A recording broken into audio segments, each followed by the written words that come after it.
Good morning বন্ধুরা, কেমন আছো সবাই? আমি দপতি আবার একটা নতুন ব্লগ নিয়ে চলে আসলাম। সবাই ভালো আছো তো? কেমন আছো কিন্তু জানাবে অবশ্যই কমেন্ট বক্সে। সকাল সকাল অনেক গাছপালা সবুজ দেখিয়ে দিলাম, কিন্তু সবুজ দেখলে চোখ নাকি ভালো থাকে, তাই তোমাদেরকেও সবুজ দেখিয়ে দিলাম। এই ফুলগুলো কি ভালো না? পুরো ছোট্ট ছোট্ট কিউট কিউট, তাই ভালো একটু তুলে নিই। কী করবো বলো, 3.5 মিনিট তো দিতেই হবে, আর একই রকম একটা কিছু দিয়ে দিলাম, সেটা তো সবারই দেখতে ভাল লাগবে না, আমারও দিতে ভাল লাগবে না। তারপরে ব্রেকফাস্ট করে নিয়েছিলাম, একটু তার ক্লিপ নিয়ে নিয়েছিলাম।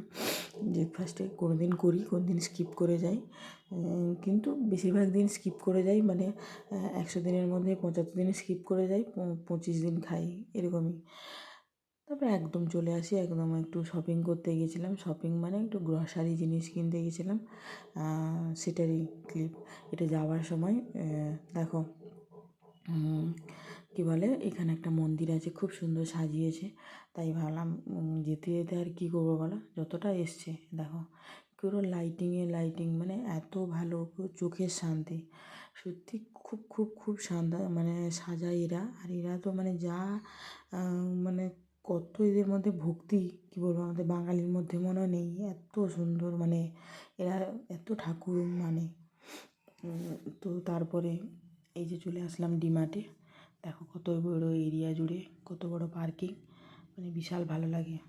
এই যে তার ভেতরে একটু একটু ভিডিও ক্লিপ নিয়ে নিচ্ছিলাম, তার মধ্যে মেয়েকেও নেওয়া হচ্ছিল, কারণ ওর কখনো মাথা গরম হয়ে যাচ্ছে, মুখটা ভার করে রেখে আছে, আর কখনো ইচ্ছে করছে যে এইগুলোতে তাকে ছেড়ে দিলে ব্যাস একটু খেলাধুলা করবে।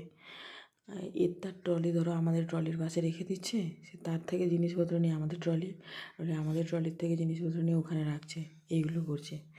আর কিছু বললেই হয়তো মুখটাকে হাঁড়ি করে বসে আছে। এই দেখো, মানে ওর মনের মতন হচ্ছে না, ওকে খালি ট্রলি থেকে নামিয়ে দিয়ে ওখানে ছেড়ে দিতে হতো ব্যাস।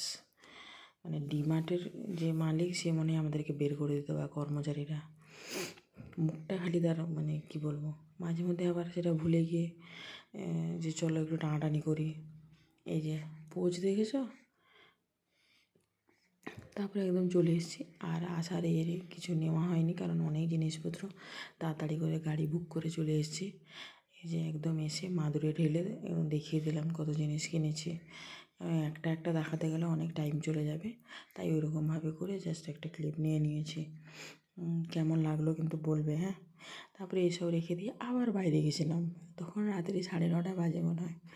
গিয়ে একটু দই ফুচকা খেয়েছি, সেটার আর ক্লিপ নিতে ভুলে গেছি। তারপর আমরা একটু মাছ কিনতে গেছিলাম, মাছের দোকান বন্ধ হয়ে গেছে। 9:30 বাজে, কি আমাদের জন্য কি আর মাছের দোকান খোলা থাকবে? তারপরে সেখানে একটু, তারপরে কেকের দোকানে গেছি, দিয়ে সেখান থেকে একটু আইসক্রিম খেয়েছি, দিয়ে বাড়ি আসলাম। বাড়ি এসে এই যে মহারানীকে খাওয়ানো চলছে, দেখো ঢঙের শেষ নেই, দেখেছো কীরকম করছে। তারপরে তার পাপা আছে, মানে তো সে তো আর কিছু বলার নয়। তো কেমন লাগলো আজকের মতন, টাটা বাই বাই।